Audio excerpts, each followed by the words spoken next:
শিক্ষার্থী বন্ধুরা সবাই ভালো আছো? এসো আমরা কিভাবে অঙ্ক সহজ করতে হয় সেই প্রক্রিয়ায় শিখি। তো দেখো, এখানে বলা হয়েছে যে এত এত ও এতকে সদৃশ আবৃত দশমিক ভগ্নাংশে প্রকাশ করো। আমার এটা অষ্টম ক্লাস, এই প্রথম অধ্যায়ের অষ্টম ক্লাস।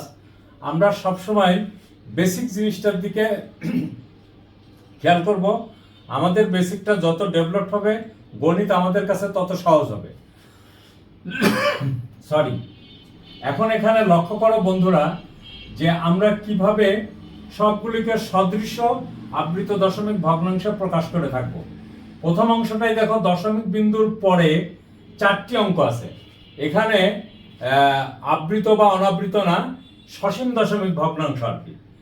দ্বিতীয় অঙ্কটার ক্ষেত্রে দেখো 3.2 পৌনঃপুনিক 4 পৌনঃপুনিক, দুইটা আবৃত অঙ্ক আছে কিন্তু কোনো অনাবৃত অঙ্ক নাই।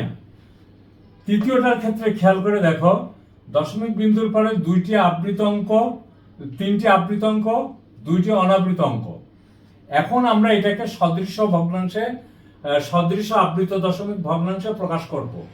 লক্ষ্য করো, এইখানে এটা তো হলো সসীম ভগ্নাংশ, 4টা অঙ্ক আছে দশমিক বিন্দুর পরে, এখানে কোনো নাই, দশমিক বিন্দুর পরে কোনো অঙ্ক নাই। আর এখানে দশমিক বিন্দুর পরে দেখো 2টা অনাবৃত অঙ্ক আছে। তাহলে 4 আর 2 এর লসাগু কত হলো? 6। অর্থাৎ দশমিক বিন্দুর পরে 4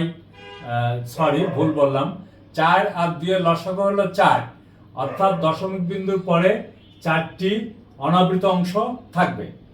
আবার লক্ষ্য করো, আবৃত অংশ দেখো 1টা 2টা, আর এখানে কত? এখানে হলো আবৃত অংশ কত? 2। আর এখানে কত আছে দেখো? 3। তাহলে 2 আর 3 এর লসাগু হবে কত? 6। তাহলে এইখানে আবৃত অংশের অঙ্ক থাকবে কত? 6টা।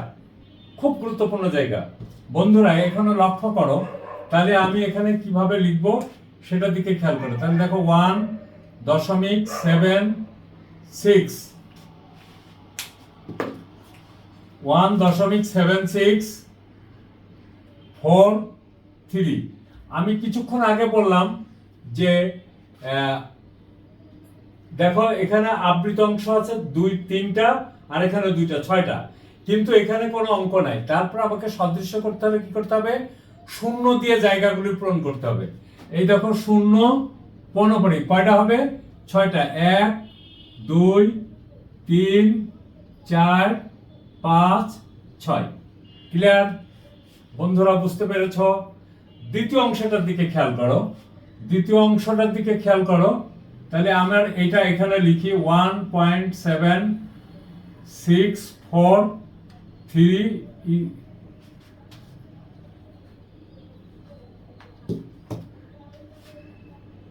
1.7643 সমান, এটা লিখলাম।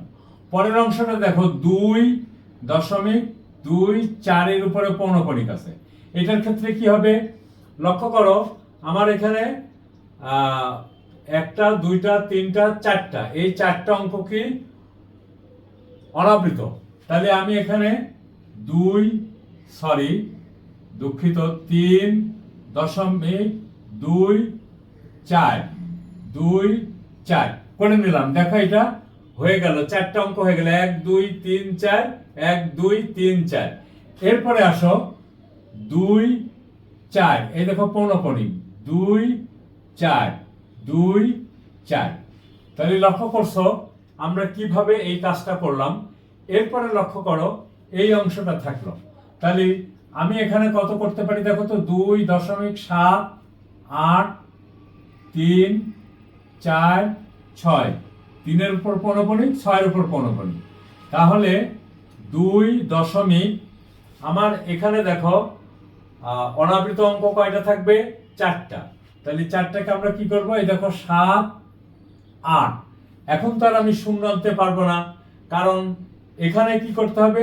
3 4। দেখো তো আমার পূরণ হলো না। তারপরে দেখো 6 পৌনঃপুনিক 3 4। তারপরে দেখো 6 3 4 এইভাবে আমার 2 4 6 2 4 6 এইভাবে আমার পৌনঃপুনিক বসাতে হবে। তাহলে লক্ষ্য করো বন্ধুরা, তোমরা বুঝতে পারলে কিনা? আমার বিশ্বাস যে তোমরা বুঝতে পেরেছো, তাই তো? বুঝতে পেরেছো। তাহলে আমরা কিভাবে করলাম, আমি আবার একটু তোমাদের সাথে সহযোগিতা করি। এখানে দেখো সসীম দশমিক ভগ্নাংশ, কিন্তু দশমিক বিন্দুর পর কয়টা অঙ্ক আছে? 1টা 2টা 3টা 4টা। এটা এখানে দেখো আবৃত দশমিক ভগ্নাংশ 3 দশমিক, এখানে আবৃত আছে 2টা, অনাবৃত কোনো অঙ্ক নাই।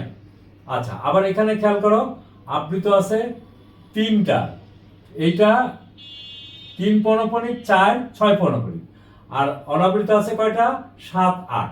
তাহলে আমাদের কৌশলটা কি দেখো, অনাবৃত অঙ্ক এখানে কয়টা? 4টা, এখানে নাই। এখানে কয়টা? 2টা। তাহলে 4 আর 2 এর লসাগু কত? 4।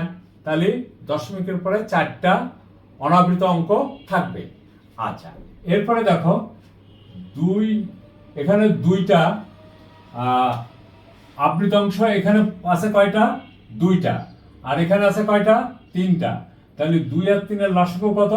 6। 2 আর 3 এর লসাগু হলো কত? 6। কথাটা কি মনে থাকবে বন্ধুরা? না থাকলে ভিডিওটা টেনে টেনে দেখো। তা আমরা পৌনঃপুনিক 6টা ঘর থাকবে। তো দেখো প্রথম অংশে আমাদের যেহেতু এটা সসীম দশমিক ভগ্নাংশ, এই কারণের জন্য বাকি অঙ্কগুলো পূরণ করবো আমরা শূন্য দিয়ে। তাহলে দেখো তো 6টা শূন্য হয়েছে না? 1 2 3 4 5 6। প্রথম শূন্যের উপর পৌনঃপুনিক, শেষ শূন্যের উপর পৌনঃপুনিক। ক্লিয়ার?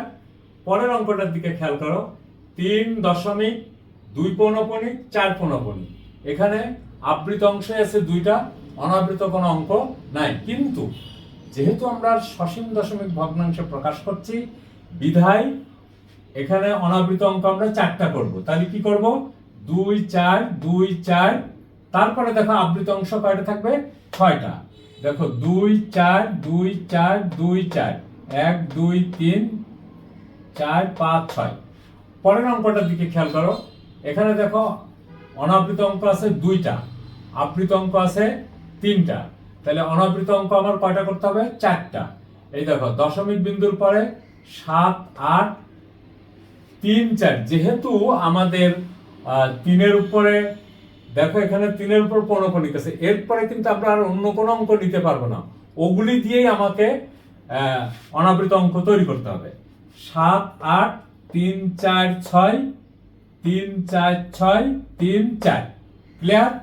দেখো বন্ধুরা, আমাদের সদৃশ আবৃত দশমিক ভগ্নাংশ প্রকাশ করার নিয়মটা আমরা ভালো মতো শিখলাম।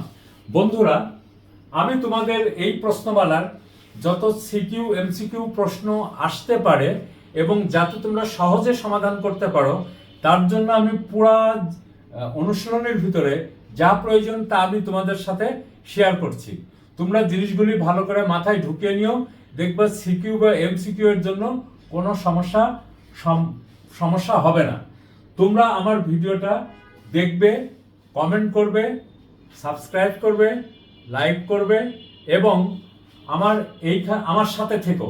তাহলে তোমাদের কোনো বেসিকের সমস্যা হবে না। আমি প্রথম অধ্যায় থেকে শেষ অধ্যায় পর্যন্ত তোমাদের সাথে আছি। এরপরে দেখো, আমার এখানে গ্রুপটার নাম হলো দি ম্যাথ মেন্টর। ব্র্যাকেটের ভিতরে এই নামে কিন্তু আরো অনেকগুলি আছে, কিন্তু আমার এখানে এই কথাটা লিখতে হবে। তাহলে দেখবে আমার এই গ্রুপটা চলে আসবে এবং এগুলি তোমরা সব কিছু দেখতে পারবে। তো সবাই ভালো থাকো, সুস্থ থাকো, মনে আনন্দ নিয়ে গণিত করবা, গণিতে কোনো সমস্যা হবে না। Thank you.